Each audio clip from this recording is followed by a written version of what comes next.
Betapa banyaknya orang tua sekarang yang memiliki kepanikan luar biasa, betapa hidup ini begitu jahiliyahnya, betapa hidup ini begitu batilnya, betapa kehidupan ini kemaksiatan merajalela, betapa dalam kehidupan ini kejahatan menjadi sangat dominan daripada kebaikan. Akhirnya betapa banyaknya orang tua yang frustrasi. Gimana caraku mendidik anak-anakku di tengah kehidupan yang penuh dengan kemaksiatan? Nggak sanggup rasanya aku. Coba dia mendalami nilai-nilai keimanan. Kata siapa kehidupan ini telah didominasi oleh kebatilan? Kata siapa kehidupan sekarang ini telah begitu dikuasai oleh kemaksiatan yang membuat kita penuh panik dalam mendidik anak. Lalu anak itu kemudian cenderung kita sterilisasi. Lalu kita ingat kembali nilai-nilai iman itu. Bagi yang beriman, dia mengingat nilai-nilai itu spontan aja, nggak perlu dipaksa-paksa. Spontan. Iya ya. Bukankah Allah berfirman, apa ghairu dinillah yabun walau aslama man fis samawati wal ardi taw'an wa karhan wa ilaihi yurja'un. Apakah selain agama Allah yang akan kalian cari? Padahal telah Islam apa-apa yang ada di langit dan di bumi dengan suka atau terpaksa dan kepada Allah semuanya dikembalikan. Apa ghairu dinillah ya pun, apakah selain agama Allah yang akan kalian cari? Ternyata Allah telah Islamkan apa-apa yang ada di langit dan di bumi. Awan itu Islam, angin itu Islam, pohon itu Islam, burung itu Islam, api itu Islam, rumput itu Islam, batu itu Islam, jendela itu Islam, komputer itu Islam, charger itu Islam, air itu Islam, sungai itu Islam. Mereka telah Islam apa yang ada di langit dan di bumi suka betul. Sehingga tentram hati ini. Bahwa ternyata anak-anakku walaupun hidup di akhir zaman, sebenarnya dia hidup dalam sebuah kehidupan yang mayoritas itu Islami kok gitu. Kita nggak perlu juga terprovokasi, termasuk terprovokasi oleh ceramah-ceramah yang mengatakan hidup ini batil, hidup ini jahiliyah, hidup ini maksiat, hidup ini, hidup ini itu gitu ya. Kita katakan tidak. Life is still beautiful. Hidup ini masih seindah yang dulu. Karena apa? Karena al-batil itu memiliki sifat taktil. Mendestruksi dirinya sendiri. Menghancurkan dirinya sendiri. Hak punya sifat tahqiq. Mengeksiskan dirinya sendiri. Dari namanya udah kelihatan, yang namanya hak itu memiliki sifat tahqiq, kokoh. Batil memiliki sifat tabtil, binasa. Makanya dikatakan Allah, liyuhiqqal haqqo wa yubtilal batil. Ya, ini kalimat menarik ya. Liyuhiqqal haqqo. Allah akan hakkan yang hak, wa yubtilal batil, akan membatilkan yang batil. Dari katanya saja, al-haq itu memang memiliki sifat tahqiq, eksis dan menguat. Batil itu memiliki sifat tabdil, uneksis. Bahkan kebatilan itu kalau udah mulai dominan, dia cenderung bunuh diri gitu ya. Kebayang nggak sih tiba-tiba mayoritas manusia pencuri? Itu nggak bakalan ada minimarket, bakalan dicolongin, sebentar juga bangkrut. Nggak akan ada departemen store. Sebentar juga bangkrut, dicolongin orang karena mayoritas manusia pencuri. Lama-lama juga pencuri itu nggak ada kerjaan akhirnya. Kenapa ada supermarket? Kenapa ada minimarket? Kenapa ada departemen store? Kenapa mereka nggak rugi? Kenapa nggak dicolongin oleh kebanyakan manusia yang datang ke dalamnya? Karena pencolong itu, pencuri itu selalu jumlahnya minoritas. Seandainya pencuri itu masuk ke minimarket dan jumlahnya mayoritas, sebentar juga minimarketnya bubar. Hanya iman yang membuat manusia itu optimis. Nah, tadi udah saya sampaikan ya. Kalau iman diajarkan lebih dulu daripada yang lain, dia selalu kembali ke iman secara spontan. Spontan. Tapi kalau iman itu diajarkan di belakang, dia baru kembali ke iman kalau diingetin, kalau disadarkan. Ingat lo, ingat lo. Allah tidak akan pernah membebani melebihi kemampuan. Oh iya ya, gitu. Nggak bisa spontan. Nggak bisa spontan. Iman kalau diajarkan di belakang, bukan di awal. Spontanitas untuk kembali kepada nilai iman, spontanitas untuk kembali kepada nilai Quran, spontanitas untuk kembali kepada nilai hadis, nggak akan pernah terjadi. Kalau diingetin baru, ingat surat ini ayat ini, ingat surat ini ayat ini, ingat surat ini ayat ini. Oh iya, astagfirullahaladzim, astagfirullahaladzim, gitu ya. Kenapa? Kok nggak spontan kembali ke ayat ya? Kok nggak spontan kembali ke ayat? Kok nggak automatically back to Quran? Ya nggak bisa lah. Kan iman itu bukan penyebab awalnya dia. Iman kan hadir udah di tengah-tengah. Itu jadi masalah. Jadi spontanitas itu yang kemudian membuat kita itu kesulitan untuk kembali. Karena kita nggak bisa spontan. Berbeda kalau kita didik anak-anak kita itu iman duluan. Begitu ada masalah, kling, keluar ayat. Begitu ada masalah, kling, keluar ayat. Begitu ada masalah, kling, keluar ayat. Ini ayatnya, ini ayatnya, ini ayatnya, ini ayatnya. Saya yakin para ayah sekalian rindu punya anak-anak yang spontaneously setiap kali dia punya masalah apapun, dia akan kembali kepada Quran dan hadisnya. Farudduhu ilallahi wa rasulih. Maka hendaklah kalian kembali kepada Allah dan Rasulnya. Itu yang kedua ya. Bahwa apapun permasalahan kehidupan yang dihadapi, lewat pendidikan keimanan, dia spontan kembali kepada dalil-dalil keimanan. Karena kalau tidak, kita beragama hanya normatif. Saya teringat sekali ya waktu Krismon. Lalu kemudian saya bertanya kepada seseorang, dalam situasi Krismon ini Islam punya solusi. Saya bertanya gitu. Dalam situasi kayak begini, Krismon, Islam punya solusi nggak? Dijawab secara normatif. Marilah kita bersabar dan bertawakal kepada Allah Subhanahu wa Ta'ala. Mohon maaf ya ayah ya, mungkin saya ini bandel, barangkali saya ini kurang ajar. Ketika saya dapat jawaban begitu, hati saya tuh ngomel. Kalau begitu mah gue juga tahu, gue nggak perlu bertanya sama elu. Lagi pula saya bilang, emang solusi Islam segitu doang?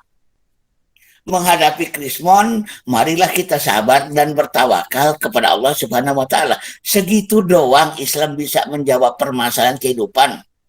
Bandelnya saya keluar lagi tuh, astagfirullahaladzim. Kadang-kadang saya juga sedih dengan diri saya ya. Siapa yang akan kembali kepada Islam kalau kemudian terhadap masalah krisis moneter, jawabannya cuma mari kita sabar dan bertawakal kepada Allah Subhanahu wa taala. Nakalnya saya keluar kalau udah begitu. Pertama saya bilang, ya gitu doang sih gue tahu tuh jawabannya. Yang kedua, emang segitu doang Quran sanggupnya? Emang segitu doang agama Islam ini memberikan solusi? Nggak ada yang tertarik masuk Islam, saya takut kalau cuma begitu doang solusi Islam. Jangan-jangan kapitalisme lebih mampu memberikan jawaban. Ketika kita berhadapan dengan COVID-19, kita bertanya, apa solusi Islam menghadapi problematika kehidupan yang diakibatkan oleh COVID-19? Marilah kita sabar dan bertawakal pada Allah Subhanahu wa taala. Saya takut orang yang mendengarkannya ngedumel. Itu doang juga gue udah tahu, ngapain gue capek-capek nanya lagi kalau itu aja jawabannya. Takutnya muncul lagi pertanyaan, mudah-mudahan ya nggak banyak lah orang yang nakal kayak saya gini nih. Mudah-mudahan saya berdoa pada Allah jangan sampai banyak orang nakal kayak saya ini. Yang kemudian mengajukan pertanyaan yang sengit gitu. Jadi segitu doang Allah ngasih solusi. Kenapa? Tadi kita tidak mengawali iman sebagai titik tolak pendidikan. Islam hadir, iman hadir sebagai pewarna. Sehingga kita tidak punya spontanitas. Oh iya ayat ini jawabannya. Hadis ini jawabannya. Semua ada di Quran, semua ada di hadis. Memang benar kok. Al-Quran itu kitabul khalid wa ta'uhu mutajaddid. Dia ada kitab kuno dengan ekspresi yang selalu kontemporer. Kitab klasik, kitabul khalid, kitab klasik. Wa ta'uhu mutajaddid, tetapi ekspresinya selalu kontemporer. Dan kita pasti yakin kita rindu dengan anak-anak kita yang selalu kembali ke Quran, selalu kembali ke Quran. Yang ketiga, ayah sekalian, juga bunda, di antara implikasi iman dalam kehidupan sehari-hari adalah Allah tidak akan mungkin memberikan amanah kepada mereka yang tak sanggup memikulnya. Sekarang ini muncul aliran child free. Gak kepengen punya anak. Kenapa? Takut gak bisa mendidiknya. Takut gak bisa membiayainya. Takut gak menguasai ilmu parenting untuk memberikan asuhan-asuhan yang benar pada anak. Takut bumi ini udah nggak sanggup lagi menampung jumlah anak manusia yang udah lebih dari 7 miliar. Takut ini dan takut itu. 1001 alasan mereka buat-buat. Kenapa dia nggak punya anak? Kenapa mereka bilang begitu? Karena mereka tak beriman, karena mereka tak bertauhid. Agama mungkin Islam.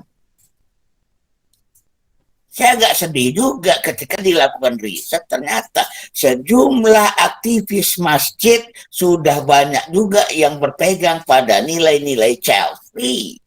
Gak kepengen punya anak, pengen enak, gak kepengen anak, itu kan gak fair. Padahal, ya tadi, kalau kita paham amanah, kita paham nilai-nilai keimanan, kita paham sifat-sifat Allah, Allah nggak akan pernah memberikan amanah kepada mereka yang tidak kompeten. Ketika Allah berikan amanah berupa anak kepada kita, Allah juga membekali kepada kita bagaimana caranya mendidik anak itu, diinstal oleh Allah. diilhamkan ke kepala dan dihidayahkan ke dada. Allah udah janji. Allah ciptakan makhluknya dan Allah sempurnakan penciptaan makhluknya. Di antaranya dengan memberikan dia kadar-kadar dan memberikan dia petunjuk-petunjuk. Sabbih isma rabbikal a'la alladzi khalaqa fasawwa walladzi qaddara fahada. Sucikanlah nama Tuhanmu yang maha tinggi. Dialah yang menciptakan dan menyempurnakan ciptaannya. Tidak pernah tanggung-tanggung dia.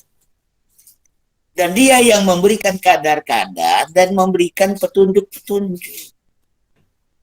Allah ciptakan manusia, Allah sempurnakan ciptaannya, lalu kemudian ditetapkan kadar-kadarnya, lalu kemudian diberikan petunjuk-petunjuk untuk menjalani hidupnya. Kurang apa lagi sih? Kenapa kemudian kita menjadi panik begitu punya anak? Di antara ciri kepanikan itu adalah baby blues. Punya anak langsung stres. Tidak semata-mata soal gangguan hormonal. Gangguan hormonal pasca kelahiran itu ada. Tetapi kenapa sampai pada tingkat depresi menghadapi kelahiran anak, setidak-tidaknya di dalam diri ada sedikit kecemasan atau kepanikan. Bisa nggak sih aku didik sang anak? Padahal tadi Allah memberikan amanah tapi tidak memberikan kapasitas untuk memikul amanah, itu berarti Allah telah menciptakan kehancuran. Mana mungkin Allah menciptakan kehancuran? Dalam keimanan itu kan mustahil bagi Allah. Allah berlaku zalim pada hamba karena dia tidak punya sifat zalim.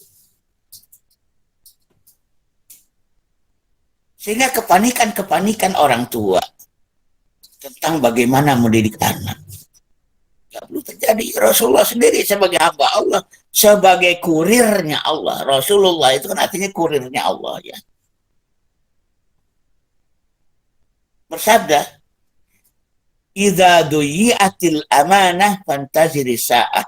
Jika telah disia-siakan amanah, tunggu saja saat kehancuran. Qalu kaifa adha'atuha, kata sahabat. Ya Rasulullah, apa yang dimaksudkan amanah yang disia-siakan? Bagaimana itu amanah disia-siakan? Dan kapan amanah itu disia-siakan? Qala, idza wusidal amri ila ghairi ahlihi fantazir sa'ah. Jika diserahkan satu urusan kepada yang tidak kompeten. Jika diserahkan amanah kepada yang tidak kompeten, tunggu aja kehancuran. Maka Allah mustahil memberikan amanah kepada yang tidak kompeten. Dia sendiri yang berkata kepada nabinya, Nabi, sampaikan ini pada manusia ya. Kalau amanah itu disia-siakan, tunggu aja saat kehancuran. Kapan amanah itu disia-siakan? Kalau amanah diberikan kepada yang tidak kompeten, tunggu aja. Gak mungkin Allah melanggar janjinya sendiri. Maka kemudian kita nggak perlu panik dengan itu. Amanah apapun. Makanya Rasulullah mengatakan, jangan mencari-cari amanah. Karena kamu akan diberatkan oleh amanah itu. Tapi kalau amanah itu datang kepadamu, pikul. Karena Allah akan membantumu untuk memikulnya. Allah akan memudahkan kamu untuk memikulnya. Itu prinsip. Kepemimpinan jangan dicari, karena itu akan membebani kita. Tapi kalau kepemimpinan itu datang kepada kita, orang minta kita jadi ketua, ya sudah, terima. Karena Allah akan membantu kita memikul amanah tersebut. Makanya dalam satu hadis dikatakan, al-imaratu la tu'ta liman yatlubuha. Kepemimpinan itu tidak diberikan kepada yang mencari-carinya, yang ngejar-ngejar kepemimpinan sampai kampanye-kampanye. Pilihlah aku. Orang yang semacam itu, kata Rasulullah, akan dibebani oleh kepemimpinan itu. Tapi kata Rasulullah, jika amanah kepemimpinan itu datang kepadamu, maka ambillah, jangan ditolak. Karena Allah akan meringankan kamu. Allah akan menolong kamu. Allah akan memudahkan kamu. Semua kaidah-kaidahnya jelas kok kalau kita beriman dengan itu semua. Tapi kan kita berkelit. Ya kalau kepemimpinan itu kita nggak kampanyekan buat diri kita, nanti diambil oleh orang kafir kan bahaya juga. Maka kita mesti kampanye. Nanggung selalu dalam beriman tuh nanggung pakai tapi. Iya sih tapi. Saya bilang itu namanya iman tapi. Benar sih tapi. Saya juga ngerti sih tapi. Saya emang setuju sih tapi. Iman tapi.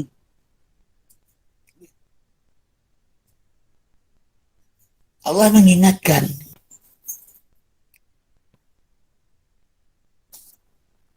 Sesungguhnya Allah telah menawarkan amanah kepada langit, bumi, dan gunung-gunung. Para ulama mengatakan amanah kepemimpinan. Fa'abaina ayahmilnaha, tapi mereka semua nggak mau memikulnya. Wa asfaqna minha, karena khawatir mengkhianati. Wa hamalahal insan, nah lalu dipikul deh oleh manusia. Innahu kana zaluman jahula. Memang manusia itu benar-benar zalim dan jahil, zalim dan bodoh. Inna aradnal amanata. Sesungguhnya telah kami tawarkan amanah. Ala samawati wal ardi wal jibal, kepada langit, bumi, dan gunung-gunung. Kalau kaidah-kaidah keimanan itu kita pegang, lancar hidup ini. Tapi tadi beriman itu jangan di tepi. Pertama, ya nggak boleh ragu.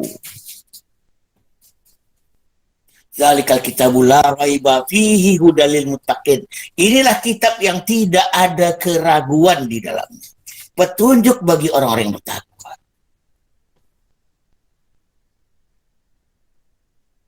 Di ayat lain juga dikatakan, summalam yartabu wajahadu bi amwalihim wa anfusihim fi sabilillah. Kemudian dia tidak ragu dan dia berjihad dengan harta dan jiwanya. Nah, gitu. Allah celah orang-orang yang beriman di tepi. Wa minan nasi may ya'budullaha al-har. Dan di antara manusia ada orang yang mengabdi kepada Allah itu di pinggir-pinggir, nyari aman gitu ya. Ceritanya sih kepengen nyari selamat tuh. Kalau iman itu akan mengganggu keselamatan dia langsung kabur, ceritanya gitu ya. Makanya dia memilih iman tuh nggak di tengah tapi di pinggiran. Yang model begitu Allah mengatakan nggak benar, akan kacau hidupnya. Dalam sejumlah ayat ya, Allah mengingatkan, pertama, iman itu tidak boleh zigzag, muzabzabina baina dzalik. Dia zigzag di antara itu. La ilaha ula'i wa la ilaha ula'. Ke sana enggak, ke sini enggak. Wa yattakhidhu baina dzalika sabila, dan kemudian mencoba mengambil jalan-jalan yang ada di tengah. Pokoknya iman enggak, kafir enggak, tengah-tengah aja deh gitu ya. Ulaika humul kafiruna haqqan. Sesungguhnya itulah sekafir-kafirnya manusia. Di ayat lain dikatakan innalladzina amanu tsumma kafaru tsumma amanu tsumma kafaru tsumma zdadul kufra. Lam yakunillahu liyaghfira lahum wa lam liyahdiyahum sabila. Sesungguhnya orang-orang yang beriman kemudian dia kafir, kemudian dia beriman, kemudian dia kafir dan bertambah-tambah kekafirannya. Allah tidak akan mengampuninya dan tidak akan memberikan petunjuk kepadanya. Tapi apa tidak dikata, selama kita tidak menjadikan iman sebagai pondasi yang kita bangun di awal pada anak-anak kita, tapi kita sampaikan di belakang. Setelah segalanya selesai, yang memang akan terjadi ya seperti itu. Pertama tadi saya katakan sulit untuk berharap spontanitas kembali kepada iman. Yang kedua, segalanya itu serba nanggung, serba berada di tepi. Dia beriman bagaikan kayu yang tersandar. Ka'annahum khusyubun musannada. Mereka itu bagaikan kayu yang tersandar. Kayu tegak, tapi tegaknya kan ada senderan. Kau butuh senderan. Akarnya nggak ada, mau diapain? Akibatnya apa? Dia bukan berbasis keimanan, tapi bersender pada keimanan. Iman buat senderannya dia. Ya memang lumayan sih, minimal nggak jatuh gitu. Tapi kalau ditiup angin gede, oh hilang juga tuh iman. Roboh juga tuh pohon gitu. Kenapa? Iman telah dia jadikan sebagai sandaran kayu. Kenapa butuh senderan? Karena akarnya emang nggak ada. Itu cerita Rasulullah tentang siapa? Tentang orang munafik sebenarnya. Ka'annahum khusyubum musannada. Mereka itu bagaikan kayu yang tersandar. Yang kita harapkan dalam pendidikan anak-anak kita ya. Dia itu memang berpokok di atas akar akidah. Bukan bersandar pada keimanan. Tapi syaratnya satu. Akar udah ada dulu sebelum pohon, sebelum batang, sebelum ada buah. Itu digambarkan. Alam tara manita tidakkah kamu memperhatikan bagaimana Allah membuat perumpamaan tentang kalimat yang baik bagaikan pohon yang baik. Akarnya kokoh menggunjam bumi. Asluha sabitun. Wa far'uha fis sama. Akarnya, batangnya menjulang ke langit. Sesudah itu tu'ti ukulaha kulla hinin bi'idni rabbiha. Dia mengeluarkan buah pada setiap musim dengan seizin Tuhan. Ayah sekalian, termasuk Bunda kalau hadir di dalam majelis ini pada malam hari ini, terlalu banyak saya bertanya kepada ayah Bunda, kira-kira yang perlu dididik pada anak itu iman atau akhlak? Rata-rata mengatakan akhlak dulu. Kenapa? Karena kan memang diajarkan al-adabu qoblal ilm, adab itu sebelum ilmu. Oleh karena itu adab dulu, akhlak dulu, iman. Salah paham. Konsep adab sebelum ilmu itu bagi para penuntut ilmu. Karena adab sebelum ilmu itu adanya di dalam kitab-kitab tentang adab para penuntut ilmu. Al-adabul muta'allim. Orang yang akan menuntut ilmu, tolong belajar adab dulu ya. Kalau ingin belajar teknik mesin, belajar tentang adab mesin. Ingin belajar teknologi nuklir, tolong belajar adab nuklir. Orang adabnya ceroboh, tapi pengen belajar teknologi nuklir, apa nggak bahaya itu? Teknologi nuklir itu cocok bagi mereka yang berhati-hati, yang cermat, yang detail, adab-adab kecermatan, kedetailan, kehati-hatian, pelajari dulu dong sebelum mempelajari teknologi nuklir. Tapi kan ini bukan menjadi dalil bagi mereka-mereka dalam pendidikan anaknya. Kalau anak kita masukkan ke pesantren, untuk dididik sesudah akil balik, maka pesantren itu wajib mengajarkan adab dulu sebelum ilmu. Bukan anak kecil kemudian diajari adab dengan alasan karena habis ini mau diajarin ilmu.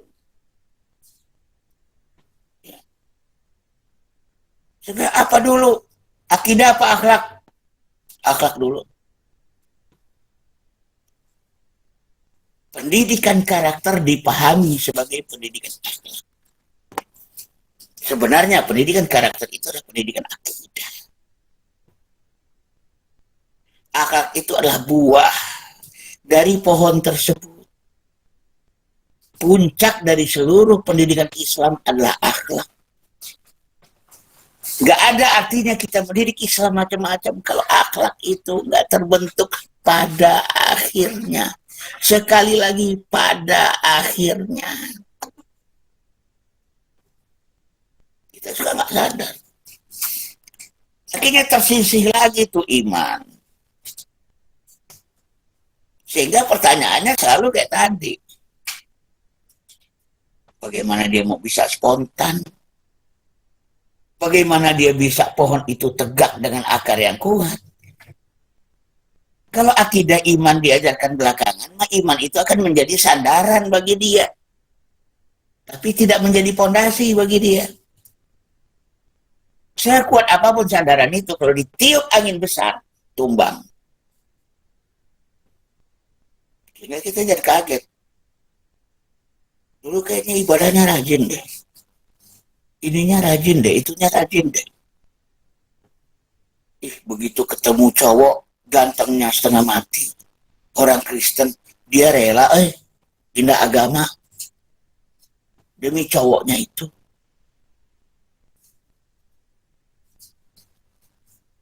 Sandarannya lumayan kuat. Tapi sandaran is sandaran. Gak sama dengan akar. Sekuat apapun sandaran, kalau tiupannya kuat, roboh dia. Tapi kalau akarnya menghujam bumi, asluha sabitun. Sabit. Kokoh. Asal dulu, akar dulu. Masa bukan dulu apa-apa, udah kepengen buahnya muncul. Alam taro, kaifa daraballahu masalan kalimatan thayyibah saja. Tidakkah kamu perhatikan bagaimana Allah membuat perumpamaan kalimat yang baik itu bagaikan pohon yang baik. Nah, sehingga dengan demikian, selalu ketika dia diberikan amanah, dia sadar. Allah nggak akan pernah kok ngasih amanah kepada yang tidak sanggup. Amanah ini nggak saya minta-minta, kok bahkan saya udah coba-coba nolak sebenarnya. Tapi saya juga yang dipercayai. Bismillahirrahmanirrahim. Ya Allah, tolonglah aku, ya Allah. Engkau titipkan amanah ini kepadaku dan aku yakin engkau akan menolongku untuk memikulnya. Karena Allah, Rasulullah udah janji. Mereka yang tidak berburu amanah, tapi amanah itu datang kepadanya, maka Allah mudahkan dan Allah ringankan dia untuk memikul amanah tersebut.